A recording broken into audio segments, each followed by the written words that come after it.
जय माँ भुवनेश्वरी। श्रावण मास के आप सभी को हार्दिक शुभकामनाएं। मंगलमय आपका जीवन हो। इसी के साथ शंकरम परमानंदम, शंकरम व्याधिनाशनम, शंकरम शत्रु संहारम, शंकराय नमो नमः। मृत्युंजय महादेवो त्राहि मां शरणागतम, जन्म मृत्यु जरा व्याधि पीड़ितम कर्म बंधन है।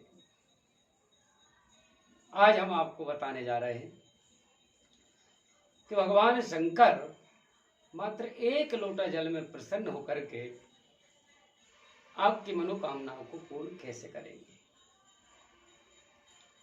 अगर हम नियम पूर्वक भगवान शिव की कृपा प्राप्त करने के लिए भगवान को एक लोटा जल अर्पित करते हैं तो निश्चित रूप से हम जिस कामना को लेकर के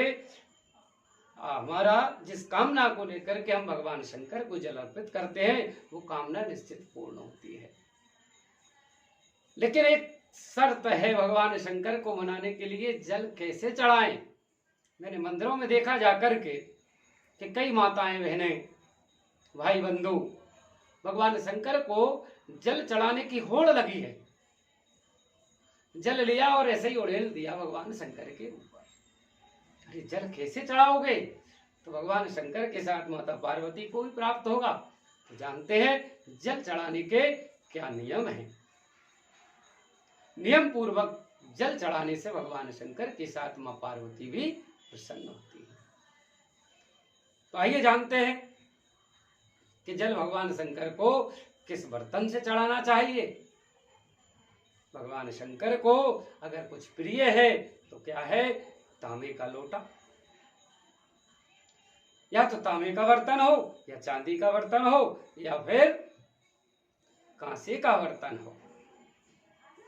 भूल कर भी स्टील के लोटे से जल न चढ़ाएं और ना ही शंख से भगवान शंकर को जल चढ़ाएं।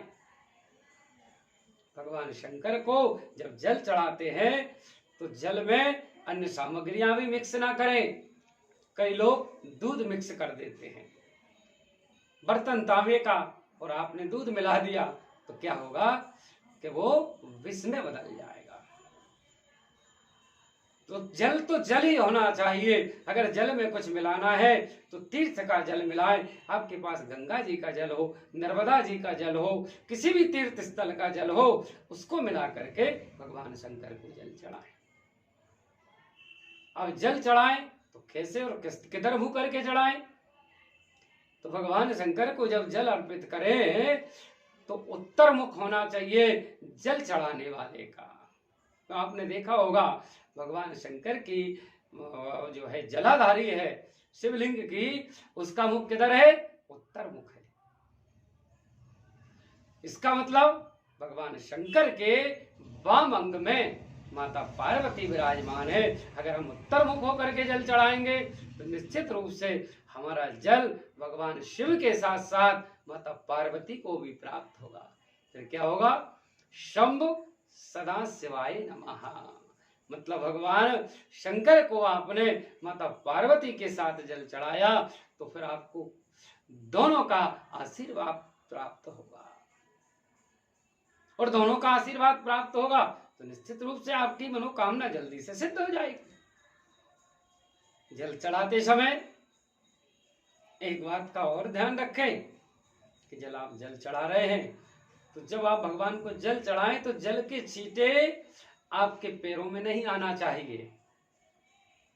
इसलिए भगवान शंकर को जब जल चढ़ाएं तो पतली सी धार बना करके चढ़ाएं, क्योंकि जल की धारा से भगवान शंकर प्रसन्न होते हैं। और जल चढ़ाते समय ओम नमः शिवाय का जाप करते रहे। धीरे धीरे जाप करते हुए एक लोटा जल भगवान शंकर को अर्पित करें।